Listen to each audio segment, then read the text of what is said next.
गौतम बुद्ध अपने शिष्यों के साथ एकदम शांत बैठे हुए थे। उन्हें इस प्रकार बैठे हुए देख शिष्य चिंतित हुए कि कहीं वह अस्वस्थ तो नहीं है। एक शिष्य ने उनसे पूछा कि आज वह मौन क्यों बैठे हैं, क्या शिष्यों से कोई गलती हो गई है? इसी बीच एक अन्य शिष्य ने पूछा कि क्या वह अस्वस्थ हैं? पर बुद्ध मौन रहे। तभी कुछ दूर खड़ा व्यक्ति जोर से चिल्लाया, आज मुझे सभा में बैठने की अनुमति क्यों नहीं दी गई है? बुद्ध आंखें बंद करके ध्यान मग्न हो गए।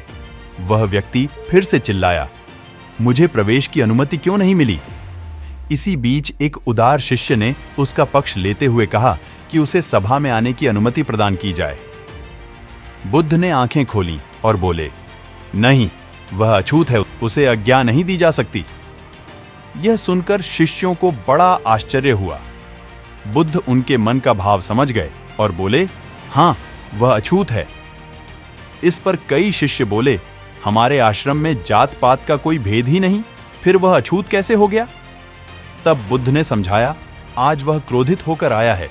क्रोध से जीवन की एकाग्रता भंग होती है। क्रोधी व्यक्ति प्राय मानसिक हिंसा कर बैठता है, इसलिए जब तक वह क्रोध में रहता है तब तक अछूत होता है। इसलिए उसे कुछ समय एकांत में खड़े रहना चाहिए। क्रोधित शिष्य भी बुद्ध की बातें सुन रहा था। पश्चाताप की अग्नि में तप कर वह समझ चुका था कि अहिंसा ही मनुष्य का महान कर्तव्य व परम धर्म है। वह बुद्ध के चरणों में गिर पड़ा और कभी क्रोध न करने का प्रण लिया।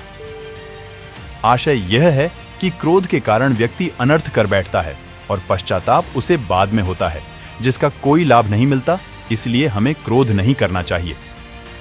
असल मायने में क्रोधित व्यक्ति अछूत हो जाता है और उसे अकेला छोड़ देना चाहिए। क्रोध करने से तन, मन और धन तीनों की हानि होती है। क्रोध से ज्यादा हानिकारक कोई और वस्तु नहीं है।